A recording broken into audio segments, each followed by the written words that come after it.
Slave Zero X serves as a prequel to the cult classic third-person action game Slave Zero, originally released on Dreamcast. Now, although I haven't personally played the original, Slave Zero X marks a significant shift to 2D gameplay, which visually diverges from its predecessor. Now, if you do enjoy this review today, subscribe, it helps out the channel a huge amount.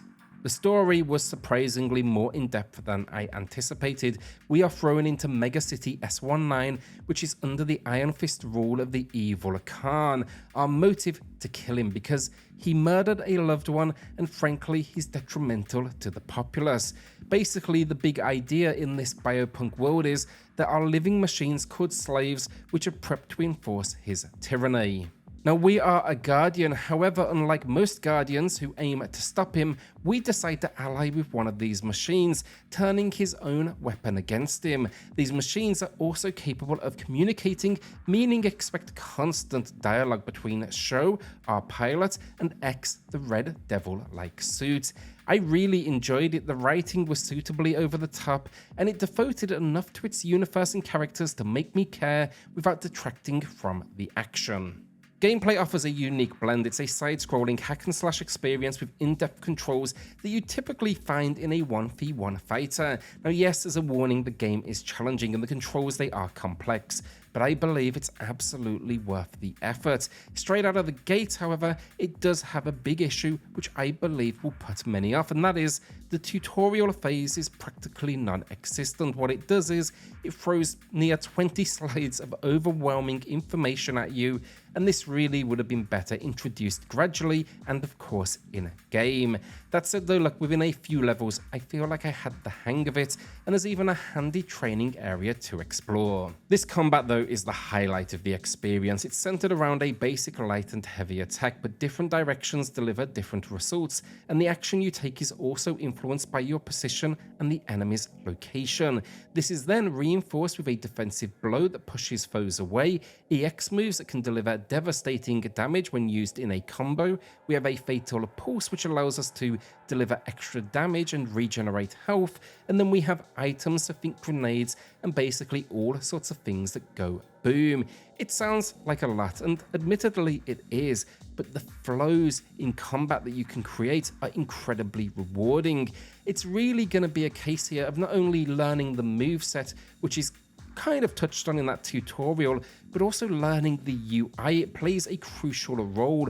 Basically, your health meter is in the upper left of the screen with the special gauge beneath it. This is filled as you attack or take damage, and that enables your fatal pulse, one of those special abilities. Then the 4 circles underneath represent your secondary items. I'm sure the tutorial at the beginning told me this information, but I pretty much instantly forgot, and I feel like that will be the case for many of you out there. When it comes to movement and additional defenses, then we can double jump, we can dash, which provides invincibility frames, we can sprint by double tapping the desired direction, and we can parry, which is incredibly tough to master, but it definitely works. I'd mostly suggest it for the one-on-one encounters because things in this world get wild with the screen packed full of enemies, and in these moments it's just not up to the challenge. It's also worth noting then there's character upgrades as well, levels, award, cash, and you can spend this on extended special move timers and health meter increases. That's really it for controls. The game gives you everything in the opening moments, and it's really a case of mastering the skills and learning what is truly possible. I actually recognized it was a good control scheme when I got butchered by the first boss, but I later went back and destroyed them in seconds. It's a game that's rewarding practice and patience. The enemies have a decent amount of variety too, not only in shape, but the types of attacks they deliver. You know, some early especially are going to be reflections of your own skill set, but by the end game there's going to be creatures charging at you, enemies that are dropping from the sky, there's more than a few heavies that will end you swiftly, and there's some seriously impressive boss encounters. Now I will say now as a warning, there is a few enemies in here that feel particularly cheap, and the reason is this is a game where you can cancel out of attacks and falls, and you'll no doubt exploit enemies with stun locks, but some will do that very same thing to you, and that definitely gets a little frustrating.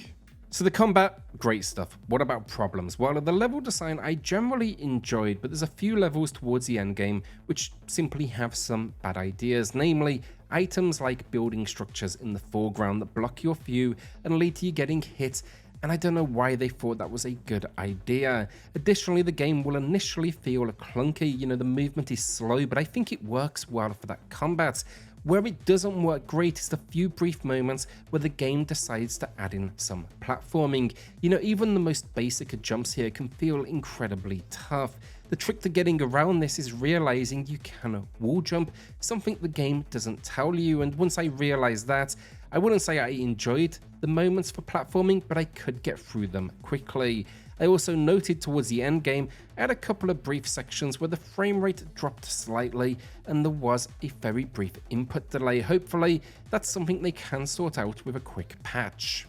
My final issue is with the checkpoint system. It's a bit of a mess. Well, it's just all over the place. Some levels, they seem to save after every single fight. Others, you could get all the way to the boss nearly and then be starting again after you've battled through, let's say, 5 or 6 massive encounters. This would actually be the big thing for me. Maybe add a mode no continues or save spots, and then add a mode that's a little more generous, because right now it almost feels like it's jumping between the two options randomly. When it comes to replayability then, I like the package generally. My first full playthrough took about 5 hours, and a good hour of that was getting crushed on the final level. It seems like a fair amount of gameplay for this genre, and there's even an achievement for wrapping it up in under 2 hours, which demonstrates how far you can take these controls. Alongside that, there's secret notes to unlock by killing a certain enemy type. There's color palette unlocks which can be purchased with the cash awarded for each mission, and there's a level select option which will be good for those that want to master the game, as it shows you your previous high score, completion time, and the rating assigned to your performance. Visually then, I love what they've done with Slave Zero X. Yes, it's a side-scrolling hack and slash, but the world rotates and transitions. The backgrounds themselves are 3D and you'll be moving around them. They've also given it an old school pixelated look, no doubt a reference to that original Dreamcast release, but I really like the blend of ideas. Locations are generally well designed, and while I would say the opening moments are a little bland, think generic city streets, it goes to some really creative places. Boss designs then are a particular highlight, from nimble warriors to screen-filling giants, and the cutscenes then are a combination of in-game graphics and some stunning hand-drawn character portraits. My only complaint with the visuals, sometimes there's so much occurring on screen, it can be a little tough to identify where you are, so I wish there was something that would maybe highlight you in some of the more dramatic and overwhelming moments. Audio finally, and I think this is great stuff. The story is fully voice acted. I loved it. I wouldn't say the acting's going to win any awards, but it felt perfect for the narrative and that 90s almost sci-fi vibe. Then the combat sounds heavy, enemies have some creepy effects attached, and I'm all about the soundtrack. It's as high intensity as you would imagine. Overall, I think it's clear. I had a blast with Slave Zero X. The combat is fantastic. Depth of the control scheme has me wanting to come back, and I also loved the setting, the story, and the delivery.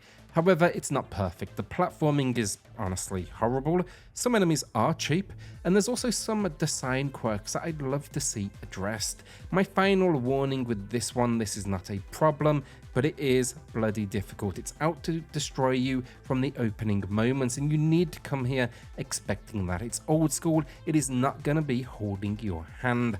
I actually nearly rage quit a couple of times, and that's something I rarely do. For me, this one, it's going to be for those that are fans of old school action, or simply those that want something different and they are up to the challenge. Today for me, it's a good 7 out of 10, and this review was based on the PlayStation 5 build of the game, but it's also available on Xbox, PC, and the Switch. So will you be picking up Slave Zero X? Let us know in the comments.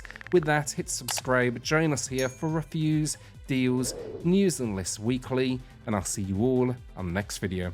Thanks everyone.